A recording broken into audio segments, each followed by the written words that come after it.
আসসালামু আলাইকুম। কেমন আছেন সবাই? আশা করছি আল্লাহর অশেষ রহমতে বেশ ভালো আছেন, সুস্থ আছেন।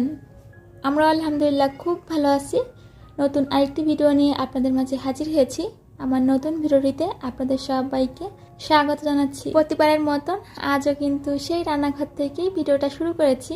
সকালের নাস্তা রেডি করছি। এখানে সকালের নাস্তায় আজ রুটি তৈরি করব, সেই সাথে আলু ভাজি করব। সিদ্ধ আটা রুটি তৈরি করা হয়, এই জন্য আটাগুলো আগে সিদ্ধ করে নিচ্ছি।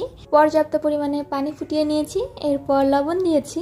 আর এই যে আটাগুলো দিয়ে আমি এখন নেড়ে চেড়ে পানির সাথে খুব ভালো করে মিশিয়ে নিয়েছি। এখানে এখন সিদ্ধ আটাগুলো ঢাকনা দিয়ে রেখে দিয়েছি। অন্যদিকে আমি আলুগুলো ভাজি করে নিব। এরই মাঝে আমি আলু কেটে নিয়েছি, সেই সাথে পেঁয়াজ, কাঁচামরিচ এগুলো কেটে নিয়েছি। এখন আলুগুলো ভেজে নিচ্ছি। আমার প্রিয় আপুরা যারা ভিডিওটি দেখা শুরু করেছেন, এখন একটা লাইক দেননি, চাইলেই ছোট্ট একটা লাইক দিয়ে আমার সম্পূর্ণ ভিডিওটি দেখতে পারেন।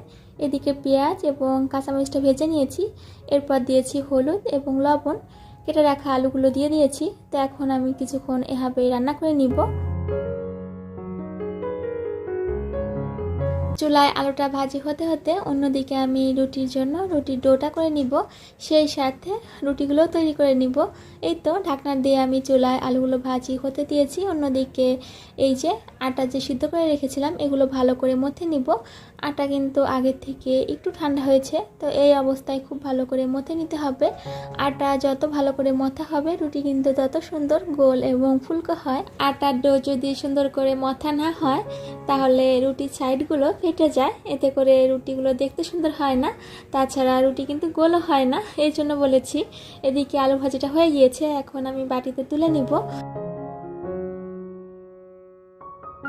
দেখা যায় কি যে বেশিরভাগ সময়ে সকালের নাস্তায় রুটি এবং আলু ভাজিটাই করা হয়। যদি আমার ছোট্ট বাবা সোনাকে জিজ্ঞেস করা হয়, সে আমাকে বলে দিবে যে গোলা রুটি তৈরি করো। তো আজ কিন্তু তাকে জিজ্ঞেস করা হয়নি যে কি তৈরি করব। ভাজি তো হয়ে গিয়েছে, এখন রুটি তৈরি করার পালা। তো এই যে আমি এক এক করে সবগুলো রুটি এখন তৈরি করে নিব। তো এখন আমার এক ভালোবাসার প্রিয় আপুর কমেন্ট পড়ে নিই। দিলরুবাস হোম আইডি থেকে আমার প্রিয় আপু গত একটা ভিডিওতে কমেন্ট করেছিলেন। আপু লিখেছিলেন, আমার তো মনে হয় তোমার ছেলেটা অনেক দুষ্টু না, অনেক ভালো, অনেক মিষ্টি। দোয়া রইল বাবাটার জন্য। আমার দুটো মেয়ে, দোয়া করো আপু আমার মেয়েদের জন্য। খুব বেশি ভালো থেকো ছেলেকে নিয়ে। অনেক অনেক ভালোবাসা প্রিয় আপু। অনেক অনেক অনেক দোয়া রইল মেয়েদের জন্য। মা বাবার ইচ্ছা পূরণ করুক, স্বপ্ন পূরণ করুক এবং ভালো মানুষ হোক। এদিকেই তো আমি রুটিগুলো তৈরি করে নিচ্ছি। তো এক এক করে সবগুলো রুটি কিন্তু তৈরি করছি। খুব বেশি সুন্দর হচ্ছিল রুটিগুলো, তবে অনেক বেশি গরম ছিল। এত বেশি ঝড় হলো, বৃষ্টি হলো, তবে গরমটা কিন্তু কমেনি। আমার কাছে এরকম মনে হচ্ছে, তবে জানা নেই অন্য কোথাও এরকম গরম আছে কিনা। এদিকে আমার এই তো সবগুলো রুটি কিন্তু বেলা হয়ে গিয়েছে। আজ একটু অন্য দিনের থেকে বেশি রুটি তৈরি করেছি। এখন এক এক করে সবগুলো রুটি ছেঁকে নিব। আমার আম্মু বলতেন যে তাওয়াতে রুটিটা দেওয়ার পর যখন রুটিটা হালকা গরম হয়ে আসবে তখনই রুটিটা উল্টিয়ে দিতে হবে, তাহলে দেখা যায় কি যে রুটিগুলো ফুলকো হয়। আমি নিজেই মায়ের দেওয়া এই সুন্দর টিপসটি ফলো করে দেখেছি যে রুটিগুলো ফুলকো হয়। আমি এখানে রুটি ছাকছি, তো আমি ছাড়া কিন্তু এখানে আরও দুজন লোক আছে, সেটা হচ্ছে আলিফ এবং আলিফের বাবা। তো দুজন লোক দেখছে আমি কিভাবে রুটি ছাকছি। যখন কাজ করি কাউকে যখন দেখি যে আমার হাতের দিকে বা কাজের দিকে তাকিয়ে আছে, তখন দেখা যায় কি যে মন দিয়ে আর কাজটা করতে পারি না। এদিকেই তো আমার কিন্তু রুটি ছাকা হয়ে গিয়েছে, সেই সাথে ভাজি। তো আমাদের সকালের নাস্তা রেডি। আর আমার বাবা সোনা সে কিন্তু আগেই টেবিলে এসে বসে আছে। এরই মাঝে অনেকটা সময় পার হয়ে গিয়েছে, বাসা গুছিয়ে নিয়েছি, সেই সাথেই যে দুপুরে রান্নার আয়োজন করছি। ভাত বসিয়ে দিয়েছি, দুপুরের জন্য যেগুলো রান্না হবে সেগুলো কেটে এই যে গুছিয়ে নিয়েছি। এখন শুধু রান্নাটা বসিয়ে দিলেই হয়ে যাবে। তো রান্না বসানোর আগে এখানে কিছু কাঁচামরিচ আনা হয়েছিল, তো এগুলো এখনো পরিষ্কার করা হয়নি, তো এগুলোকে এখন পরিষ্কার করব। সেই সাথে চাল ধুয়ে আমি চাল ধোয়া পানিটা রেখেছিলাম, তো সেটা গাছে দিয়ে দিয়েছি। ঘূর্ণিঝড়ের কারণে দেখেছি যে অনেক জায়গায় অনেকের ক্ষয়ক্ষতি হয়েছে, সেই সাথে অনেকের অনেক গাছ নষ্ট হয়ে গিয়েছে। তো আমার কিন্তু সেরকম কিছু হয়নি। দেখা যায় কি যে অন্য দিন একটু বাতাস হলে গাছগুলো পড়ে যায়। এই যে ঘূর্ণিঝড় হয়েছে, তো একটু ভয়ে ছিলাম যে গাছগুলো পড়ে যাবে, ভেঙে যাবে। আজ কিন্তু সেটা হয়নি, তবে বেলকুনির অবস্থা খুব খারাপ। বেলকুনি জুড়ে শুধু কাদা এবং মাটি। আমি আমি সকালে বেলকুনিটা খুব ভালো করে ক্লিন করে এসেছি। কিছুক্ষণ পর আবার একই অবস্থা। এই মাসটা এরকমই থাকবে, যখনই বৃষ্টি হবে তখনই বেলকুনির অবস্থা খারাপ হবে। যাদের আমার মতন শখের বেলকুনি বাগান আছে তাদের অবস্থাও আমার মতন হবে। এদিকে আমার বাবা সোনা সে তালের শ্বাস খাচ্ছে, সেই সাথে তার মাকেও খাইয়ে দিচ্ছে। মা কাজ করছে তাতে কি হয়েছে, তো মা নিজে হাতে খেতে পারছে না, এই জন্য মাকে খাইয়ে দিচ্ছে। সবগুলো কাঁচামরিচ খুব সুন্দর করে পরিষ্কার করে নিয়েছি। এখানে কাঁচা পাকা দুই ধরনের মরিচ আছে। বক্সের নিচে একটা টিস্যু পেপার দিয়েছি, সেই সাথে মরিচগুলো রেখে মরিচগুলোর উপরে একটা টিস্যু পেপার দিয়েছি। এভাবে কাঁচামরিচগুলো নর্মাল ফ্রিজে অনেক দিন ভালো থাকে। অনেকটা সময় ছেলের সাথে সময় কাটিয়েছি, সেই সাথে নিজের কাজটাও করেছি। এখন দুপুরের জন্য রান্না করছি। তো এখানে আমি কড়াই দিয়ে দিয়েছি, সেই সাথে এখানে পরিমাণ মতন তেল দিয়েছি। অন্যদিকে কিন্তু ভাত হচ্ছে। তো এখানে আমি কিছু কাঁচা মরিচ কেটে নিয়েছি। যেহেতু এই রান্নাতে শুকনা মরিচের গুঁড়াটা ব্যবহার করব না, এই জন্য কাঁচামরিচটা একটু বেশি দিয়েছি। তো পেঁয়াজ এবং কাঁচামরিচটা একটু সময় ধরে ভেজে নিয়েছি। এরপর এখানে দিয়ে দিয়েছি জিরা বাটা, রসুন বাটা, আদা বাটা। এখানে আরও দিয়েছি লবণ এবং হলুদ গুঁড়া। এখন মশলাটা খুব ভালো করে কষিয়ে নিব। ঘাটকোল এবং কাঁঠালের বিচি দিয়ে আমি রান্নাটা করছি। নারকেলের দুধ দিব সেই সাথে। এখানেই তো কেটে রাখা ঘাটকোল এবং কাঁঠালের বিচিগুলো দিয়ে দিয়েছি। এই সবজিগুলো পরিষ্কার করতে কিন্তু অনেক সময় দরকার হয়, যারা এটা করেছেন তারা হয়তো বুঝবেন। ঘাটকোল সেই সাথে আছে কাঁঠালের বিচি, সেটাও তো অনেক সময়ের ব্যাপার। আমার কাছে জাতীয় ফল কাঁঠাল থেকে এই যে কাঁঠালের বীজ, এটা খুব বেশি পছন্দের। কাঁঠালের বীজ যেভাবে রান্না করা হোক না কেন অনেক বেশি টেস্টি হয়। এদিকে আমি সবজিগুলো খুব ভালো করে কষিয়ে নিয়েছি। এরপর গরম পানি দিয়ে আমি নারকেলের দুধটা করে নিয়েছি। আর তরকারির ভিতরে আমি ছাঁকনি দিয়ে ছেঁকে শুধু দুধটা দিয়ে দিয়েছি। এখন আরও কিছুক্ষণ রান্না করে নিব। তাছাড়া আমার এখানে পানিও দিতে হবে। অনেকটা সময় নিয়ে আমি রান্না করব, এই জন্য এখানে অনেকটা পানি দিয়ে দিয়েছি। ঘাটকোল কিন্তু কচু জাতীয় সবজি, একটু সময় ধরে তারপর রান্নাটা করতে হবে, না হলে দেখা যাবে কি যে খাবারটা নষ্ট হবে।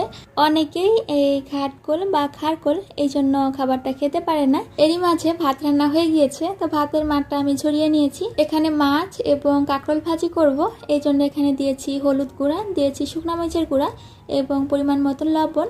এগুলো মাখিয়ে মাছ এবং কাঁকরোলগুলো ভেজে নিব। ইয়াসমিন আলী থেকে আমার প্রিয় আপু গত ভিডিওতে কমেন্ট করেছিলেন। আপু লিখেছিলেন, আপু আমি যশোর থেকে দেখছি, আপু তোমার বাড়ি কোথায়? আমার বাড়ি হচ্ছে ফরিদপুর। অনেক অনেক অনেক ভালোবাসা আমার প্রিয় আপু, তোমার জন্য মন থেকে অনেক অনেক দোয়া রইল। আমার অনেক আপুরাই আছেন যে যশোর থেকে আমার ভিডিওটি দেখেন। খুব পছন্দের জেলা যশোর জেলা, জানি না কখনো যাওয়া হবে কিনা, আমার কিন্তু এখনো যাওয়া হয়নি। আমার আপুরা আমাকে খুব ভালোবেসে যশোর থেকে দেখেন। এখনো আমি কাউকেই পাইনি আমার চেনা শহর, আমার জন্মভূমি, সেখান থেকে আমার ভিডিওটি দেখছেন।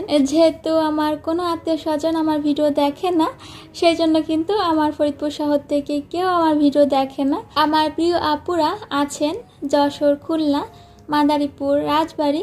তো এই তো আশেপাশ থেকে আমার ভিডিওটি দেখছেন। আর আমার আপুরা আমাকে কমেন্ট করে জানিয়েছেন। আমার সব আপুদের জন্য মন থেকে অনেক অনেক ভালোবাসা, অনেক দোয়া রইল।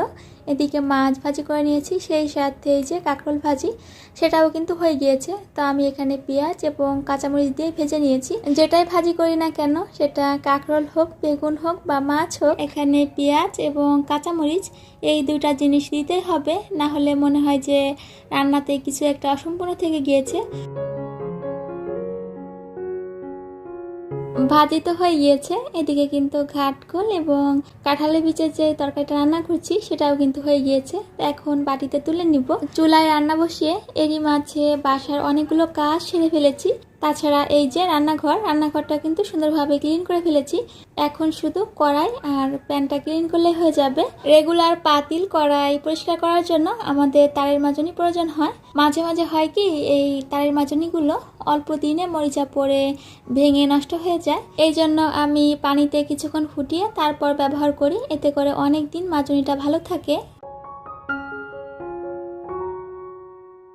কালো হয়ে যা প্রেসার কুকারের ঢাকনা এখন পরিষ্কার করব। এই ঢাকনাটা কিন্তু আমি রেগুলার ব্যবহার করি না, যেটা ব্যবহার করি সেটা অন্যটা। আমি সর্বপ্রথম যে রাবারটা ছিল সেটা খুলে ফেলেছি, আর দেখতেই পারছেন প্রচুর পরিমাণে কিন্তু কালো হয়েছে।